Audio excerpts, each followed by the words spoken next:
Now I'm going to tell you about Molly's lovely new umbrella.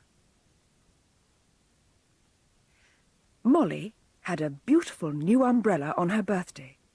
It was green silk and had a green handle to match, and on the end of it was a parrot's head. It really was a lovely umbrella. Molly was very proud of it. She wished it would rain every day for a month, then she could use it. She wanted to take it to school to show all her friends.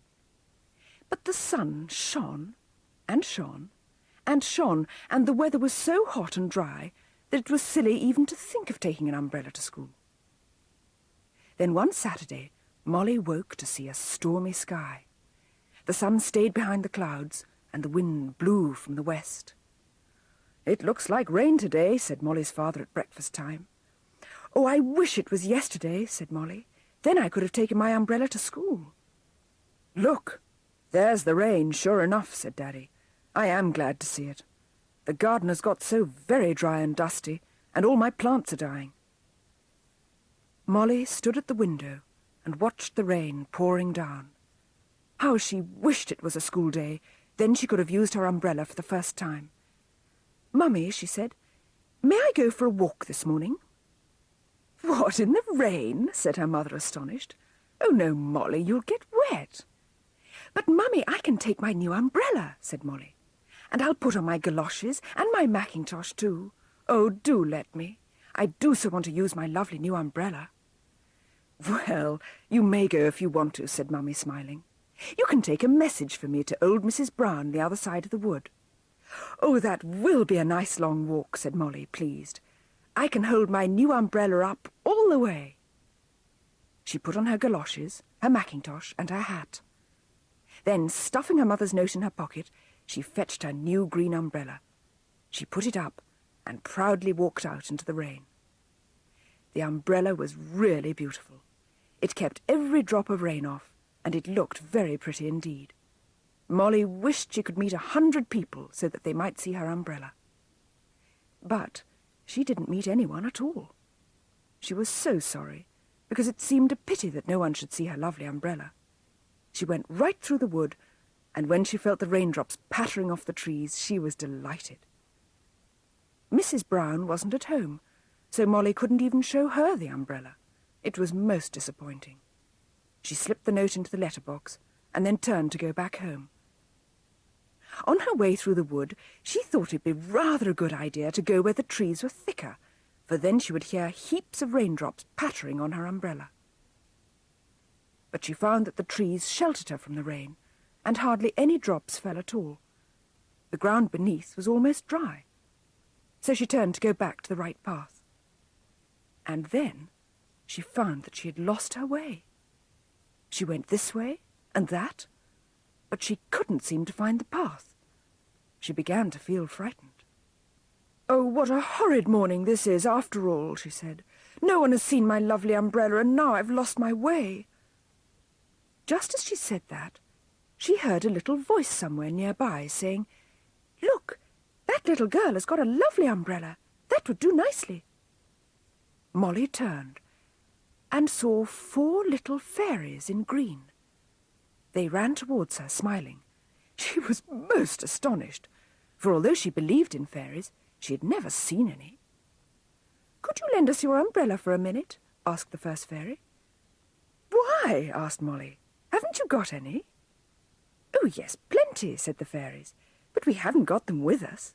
It isn't for ourselves we want it, but for the Queen. She's coming here in her carriage in a moment or two, and it's raining rather hard. We didn't think of bringing an umbrella. The weather has been so fine for weeks, and we are afraid she will get wet when she steps out of her carriage and walks to the pixie ribbon shop. It isn't more than a few steps, but we shouldn't like the darling to get wet. The pixie who keeps the ribbon shop lent her umbrella to a goblin 6 weeks ago, and he hasn't returned it," said another fairy. "And all the other folk who live nearby have got such dreadful old umbrellas that we couldn't use those."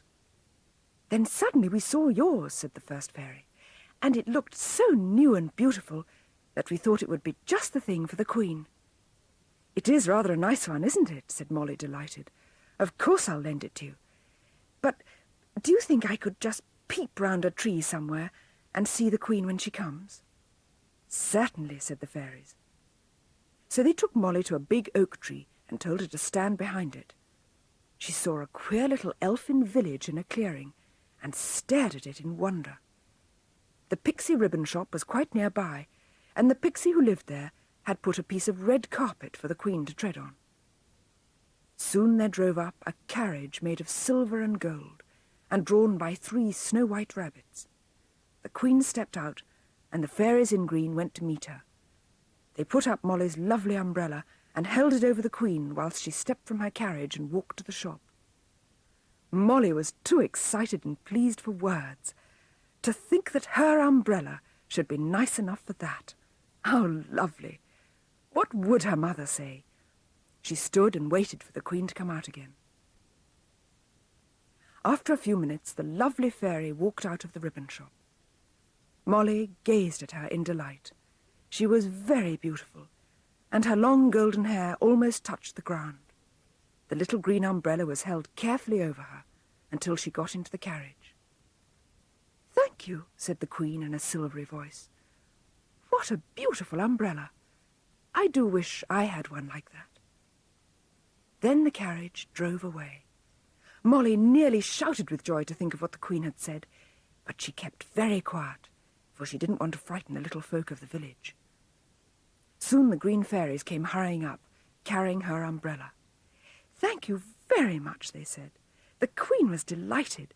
We do hope you haven't got wet." "Only a little," said Molly, "but that doesn't matter a bit. Now, would you mind showing me the path home? I'm rather lost." The fairies soon took her to the right path, and Molly ran home. She burst in at the door, eager to tell her mother all that had happened. "Why, Molly," said her mother, "you're wet. Didn't you have your umbrella up all the time? I wish I hadn't let you go out now. Go and take off your coat." "Oh, Mummy, listen," said Molly, and then she told her mother all that had happened. But do you know, her mother laughed and shook her head. "You've made that little tale up," she said. "Open your umbrella again and put it by the fire to dry. Don't put it away folded up wet." Molly opened her umbrella without a word. She couldn't bear not to be believed.